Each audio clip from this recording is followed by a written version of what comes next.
The Lankan Civil War is one of the most tragic events in South Asian history. Millions dead and millions replaced. The conflict that ended in 2009 still scars Tamils and Sinhalese alike till this day.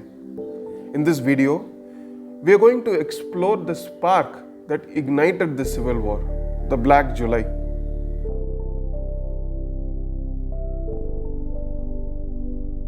It all started on July 23, 1983. On that fateful day, a company of Sri Lankan soldiers called 44 Bravo were passing through a place called Tirunelveli in North Sri Lanka.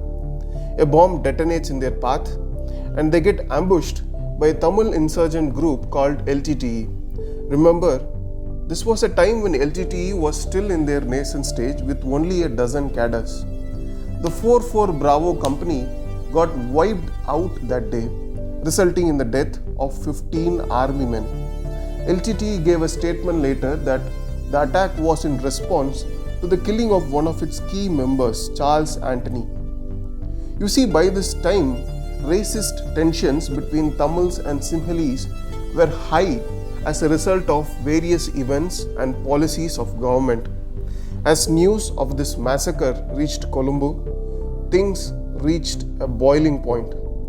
It was the army that started the rampage first. On 24th July, in response to the ambush, truckloads of Sri Lankan soldiers left the Palali camp, smashing all the shops on the way to Tirunelveli. 51 Tamil civilians in Jaffna were subsequently massacred by the rampaging army in revenge. The next day, on July 25th, the Sinhalese mobs entered the scene.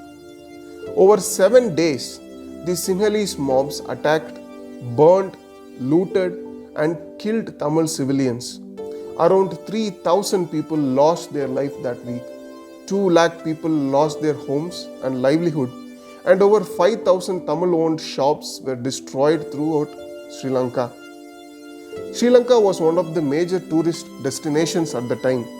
Journalists from around the world were present when this genocide happened, and the personal accounts of these foreigners are spine-chilling.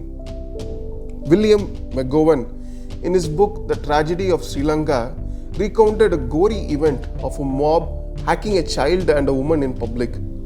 Mrs. Eli Skarstein wrote in the London Daily Express that she saw a bus filled with Tamils burned to a crisp by a rampaging mob.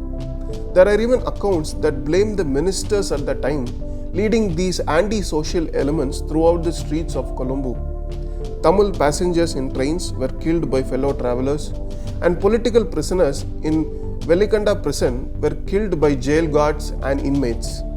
The stories from this week would make the Purge movie a child-friendly one. The mobs used a voter list to identify Tamil establishments and homes, thus having a political backing to all this. It is important to know that many Sinhalese families sheltered and hid Tamil families when all this happened.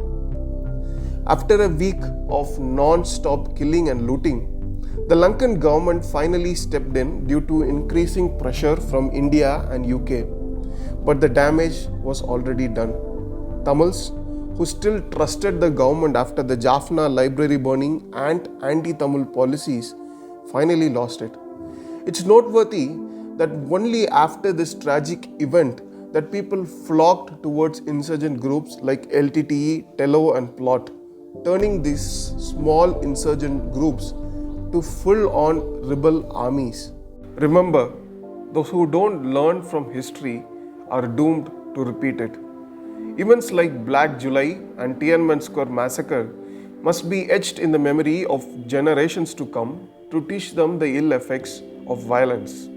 Violence only begets more violence. Thank you for watching. Like the video and subscribe to Cape Now.